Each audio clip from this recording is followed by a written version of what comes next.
www.jamiamadiniyajadid.org.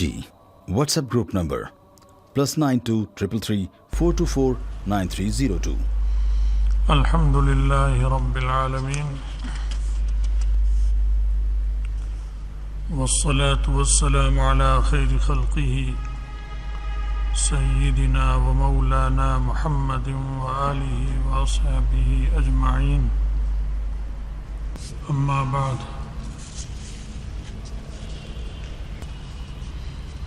حضرت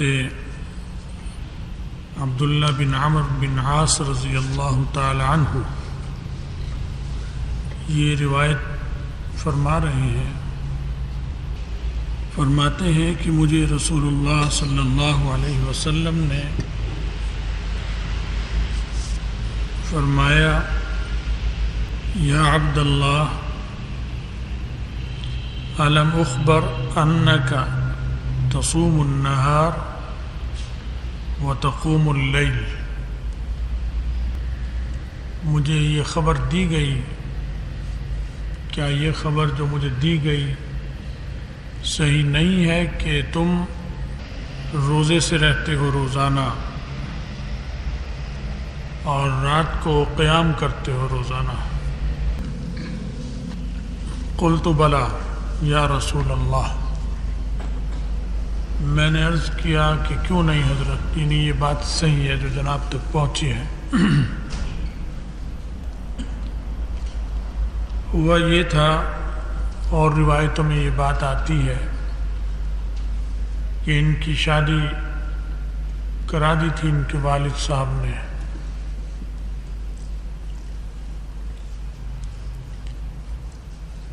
اور یہ عبادت بہت کرتے تھے، اور یہ بالکل جوانی کی بات ہے،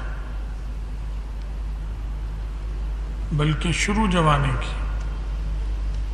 اس وقت یہ حال تھا ان کا، نوجوانی جسے کہتے ہیں، کیونکہ جلدی شادیاں ہوتی تھی. ہمارے دور کی طرح بوڑھا کر کے شادیاں نہیں کرتے تھے، لڑکی کو بھی بوڑھا کرتے ہیں، لڑکے کو بھی بوڑھا کرتے ہیں، تو شادیاں جلدی ہوتی تھی. اب بھی بہت سے لوگوں میں یہی رواج ہے کہ شادیاں جلدی کر دیتے ہیں. تو بالکل جوانی تھی ان کی، نوجوانی تھی بلکہ. تو نوجوانی میں تو آدمی پر اور طرح کا رنگ ہوتا ہے. اگر عبادت بھی ہوتی ہے تو اتنا جوش و خروش نہیں ہوتا، لیکن ان کا یہ حال تھا کہ ان کے والد صاحب نظر رکھتے تھے ان پر، اور بیوی بھی کے معاملات کی کیسے بھی اپنی بیوی کو رکھ رہا ہے، تو بڑے رکھتے ہیں نظر ان چیزوں پر.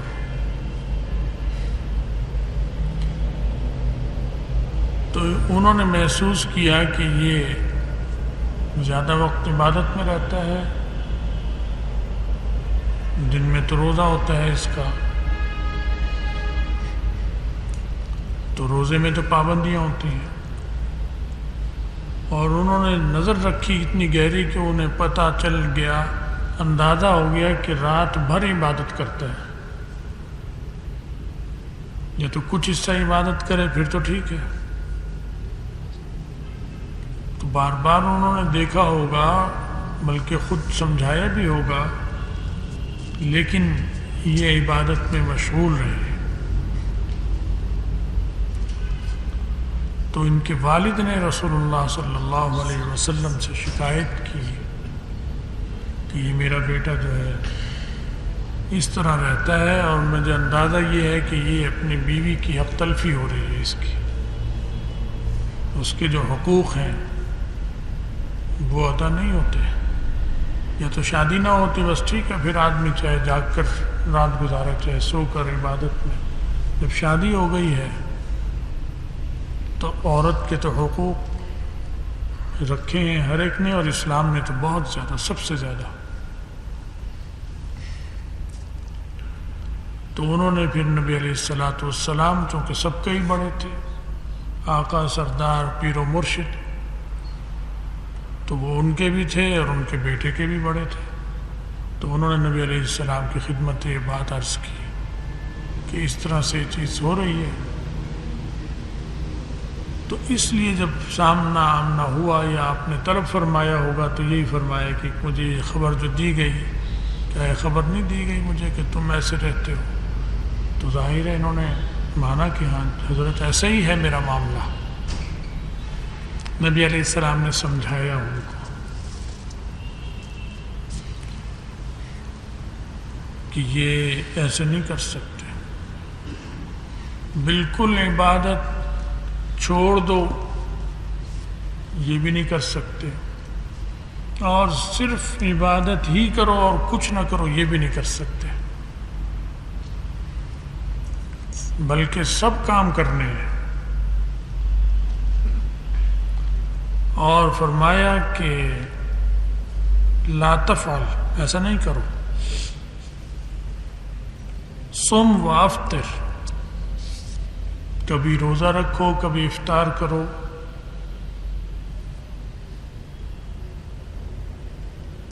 تو کبھی روزہ کبھی ناغہ، کبھی روزہ کبھی ناغہ، یہ کرنا چاہیے. اور وجہ بتائی اور فرمایا قم و نم، رات جو ہے اس میں عبادت بھی کر اور سو بھی، کھڑے بھی ہو اور سو بھی، دونوں کام کرو. اور پھر وجہ ارشاد فرمائی کہ فَإِنَّ لِجَسَدِكَ عَلَيْكَ حَقًّا، تیرا جو جسم ہے اس کا تجھ پر حق ہے، کیونکہ اس کا نگران تو آدمی خود ہی بن سکتا ہے، دوسرا تو بن نہیں سکتا. کہو ماں نگران ہے، ہر وقت ساتھ رہتی ہے، تو وہ بھی ہر وقت ساتھ نہیں رہتی. جب سوئے گی وہ اپنی رضائی میں سوئے گی، یہ اپنی رضائی میں سوئے گا. جب بیت الخلا جائے گا یہ تو ماں باہر ہوگی، یہ بیت الخلا میں ہوگا. جب ماں بیت الخلا میں غسل خانے میں جائے گی یہ باہر ہوگا، ساتھ تو نہیں رہ سکتا. ایسا ہی باپ بھی، لیکن جسد تو ہے اس کا ہر وقت. جب یہ بیت الخلا میں گیا تو بھی اس کا جسم ساتھ ہے، جب باہر آ رہا ہے تو بھی جسم ساتھ ہے، جب رضائی میں ہے تو بھی جسم ساتھ ہے. یہ 5 فٹ کا، 6 فٹ کا، 7 فٹ کی خط کاٹ یہ ساتھ ہے اس کی. تو اس کا نگران ایسا ہونا چاہیے جو ہر وقت اس کے ساتھ ہو. وہ اس جسم کے ساتھ کون ہے ہر وقت؟ وہ یہ خود ہے. تو اس لیے فرمایا کہ تیرے جسم کا تجھ پر حق ہے. ان لجسدک علیک حقا وان لعینیک علیک حقا.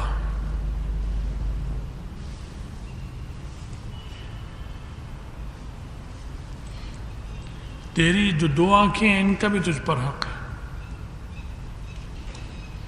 تو اس حق کی ادائیگی بھی خود انسان کو کرنی پڑے گی، کیونکہ یہ آنکھوں کے ساتھ ہے ہر وقت اور آنکھیں اس کے ساتھ ہیں ہر وقت، جدائی نہیں ہوتی ان میں.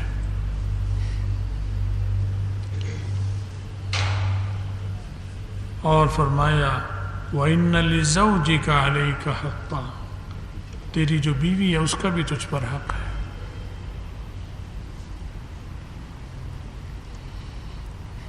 تو بیوی کو لائے ہو تو جب لائے ہو تو تم پر اس کی ذمہ داری ہے، وہ ادا کرو.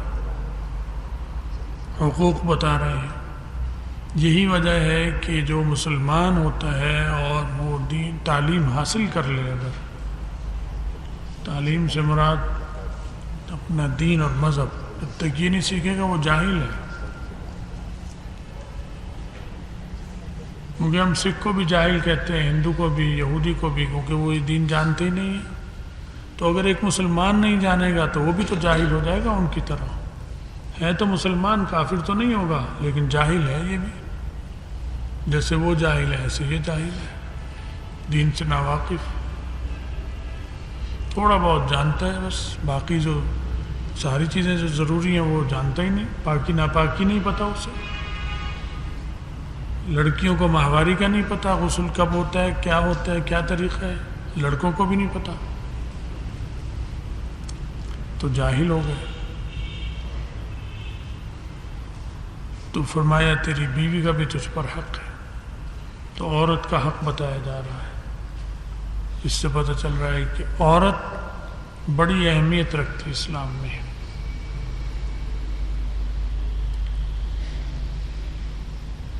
اور ہر نبی کے دین میں یہ نہیں، جو نبی پہلے تھے انہوں نے بھی اپنی بیویوں کو بہت خوش رکھا، بہت خیال رکھا، ہر نبی نے، اور ان کے ساتھ جو ان پر ایمان لائے انہوں نے بھی ایسے ہی کیا۔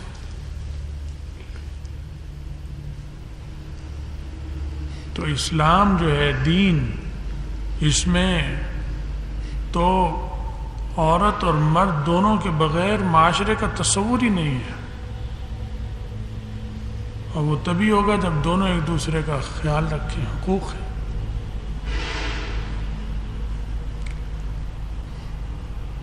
اور جسم فرمایا، جسم تمہارا ایک دوسرے کا جسم ہو تم،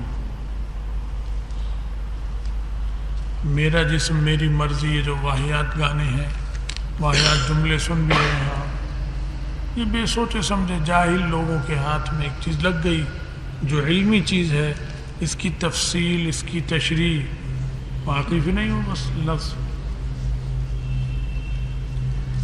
میرا جسم میری مرضی، یہ تو بہت ہی مشکل ہے اس پر عمل کرنا اگر دیکھا جائے۔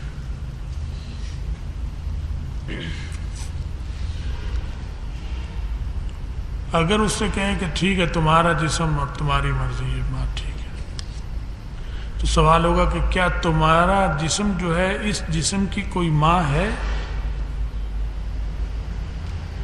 تمہارا جو جسم ہے اس جسم کا کوئی باپ ہے؟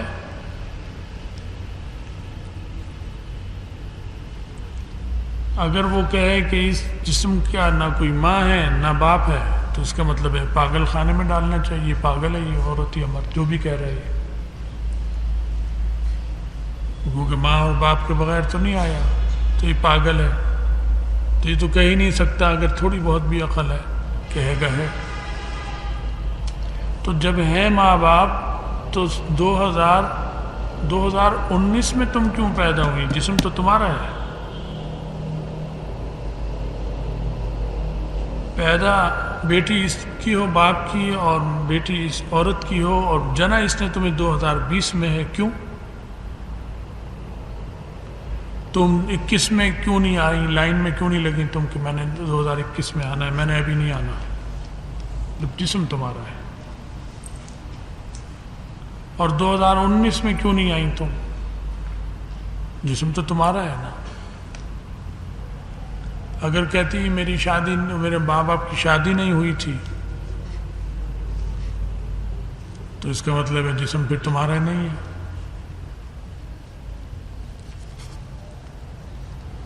تو مطلب یہ ہے کہ کوئی جواب ان کے پاس یا کوئی بات انہیں بنانے کے لیے نہیں ملتی۔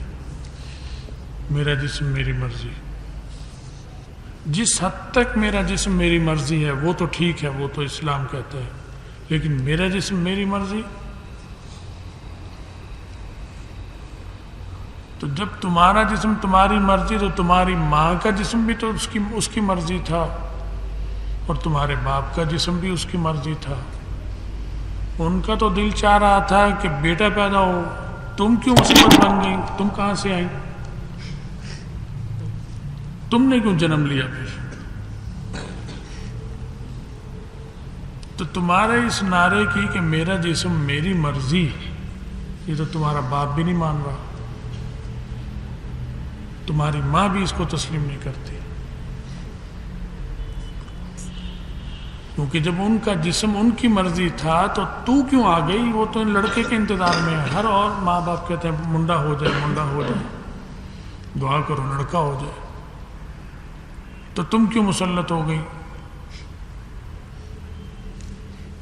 تو کہیں بھی سر چھپانے کی جگہ اس نعرے والے کو نہیں ملتی، اگر اس نعرے کا وہ مطلب لے جو وہ خود لے رہا ہے، بےہودہ بات ہے۔ کہیں میرا جسم میری مرضی ہے، کہیں میرا جسم تیری مرضی ہے، یہ چلے گا۔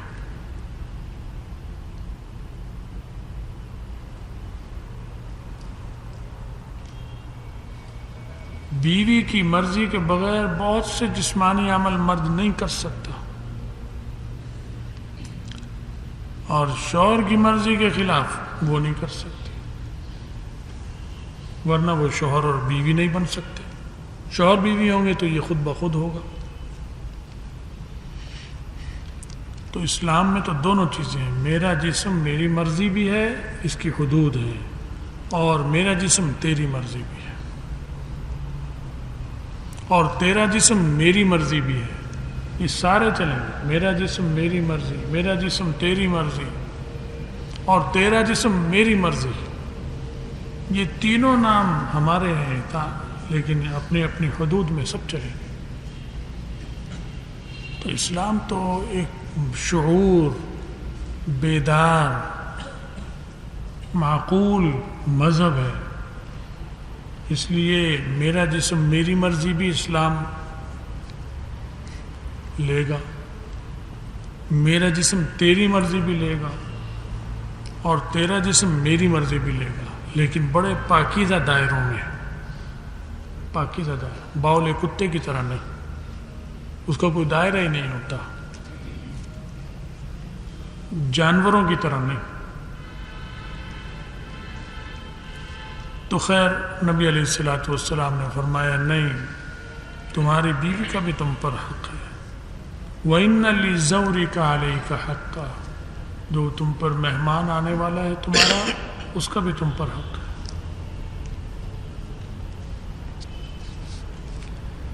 تو ان کی اصلاح فرمائی آپ نے، اور یہ بھی فرمایا، دوسری روایتوں میں آتا ہے کہ جب تم روزہ مسلسل رکھو گے تمہاری آنکھیں حلق دھس جائیں گی، حلقے پیدا ہو جائیں گے، کمزور ہو جاؤ گے۔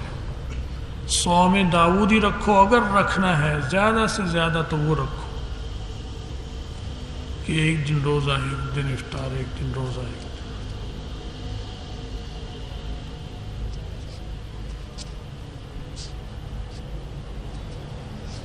اور یہ فرمایا کہ اس سے جسم میں طاقت باقی رہے گی، اور پھر فرمایا کہ یہ داؤد علیہ السلام کا روزہ ہے، ایک دن روزہ ایک دن افطار، اور پھر فائدہ بتایا، دنیاوی فائدہ بتایا، جو روحانی فائدہ تو تھا ہی اس کا، حضرت داؤد علیہ السلام کو بھی اور جو بھی رکھے گا، دنیاوی فائدہ کہ اس کا ایک فائدہ یہ ہے کہ جب دشمن سے پنجہ آزمائی کرتے تھے داؤد علیہ السلام تو پھر پیچھے نہیں ہٹتے تھے، جسم میں طاقت تھی۔ اور جب تم روزے رکھتے جاؤ گے تو جسم میں طاقت نہیں ہوگی تو تلوار نہیں چلا سکو گے، دشمن سے مقابلہ نہیں کر سکو۔ لا يفر اذا لاقى او كما قال علیہ السلام، اس قسم کا جملہ آتا ہے کہ وہ پیچھے نہیں ہٹتے تھے داؤد علیہ السلام جب دشمن سے مقابلہ ہوتا تھا۔ دشمن سے مقابلہ داؤد علیہ السلام، حجرے کے باہر کی بات ہے، حجرے کے اندر کی چیزیں نہیں ہیں، حجرے سے باہر آؤ، اسلام حجرے سے باہر کا نام ہے۔ تو اللہ کو تو یاد ہر وقت ہی وہ کرتے تھے، چاہے حجرے میں ہوں چاہے حجرے سے باہر ہوں، لیکن دنیا پر کنٹرول اور دنیا کو چلانا سنبھالنا یہ انبیاء علیہ السلام اس لیے آتے تھے، حجروں میں گھسنے کے لیے نہیں آتے تھے۔ اس لیے نبی علیہ السلام نے ایسی بات فرمائی کہ دشمن سے جب مقابل آتے تھے پیچھے نہیں ہٹتے تھے، کیونکہ دل بھی طاقتور مضبوط، بزدل نہیں ہوتا، نبی بہادر ہوتا ہے، اور جسم بھی مضبوط تھا۔ تو دل مضبوط اور بہادر ہو اور جسم بالکل کمزور ہو تو بھی کچھ نہیں کر سکتا وہ۔ یہی ہے کہ ڈرے گا نہیں، لیکن وہ دشمن تو گردن اتار دے گا آ کر جب طاقت نہیں ہے اس کے اندر۔ تو دونوں ضروری ہیں کہ جسم میں طاقت بھی ہو، دل مضبوط بھی ہو۔ تو دل کا مضبوط ہونا، قوی ہونا، یہ تو انسان کے بس میں نہیں ہوتا، اللہ کی طرف سے ہوتا ہے مضبوط دل، لیکن کسی معاملے میں بعض چیزوں میں انسان کے بس میں ہوتا ہے۔ مثلا اگر دنیا کی محبت غالب آ گئی اور اسی میں ہی سب کچھ سمجھ لیا تو یہ بزدل بن جائے گا بہادر ہونے کے باوجود۔ یہ والی بزدلی اور بہادری انسان کے اختیار میں ہے کہ وہ اپنے عمل اور فسق و فجور کی وجہ سے بزدل بن گیا، بے غیرت و بے ضمیر بن گیا۔ باقی جو بہادری اور شجاعت، کمزوری، بزدلی، یہ انسان کے بس کی نہیں، اللہ کی طرف سے بنایا ہوا ہوتا ہے۔ تو اگر کوئی کمزور دل ہے تو اسے ملامت نہیں کر سکتے، مضبوط دل ہے تو اللہ نے اس کو بنا دیا۔ بہرحال اسلام کی جو تعلیمات ہیں بڑی زبردست ہیں، بہت زبردست تعلیمات ہیں، جامع اور مانع ہیں۔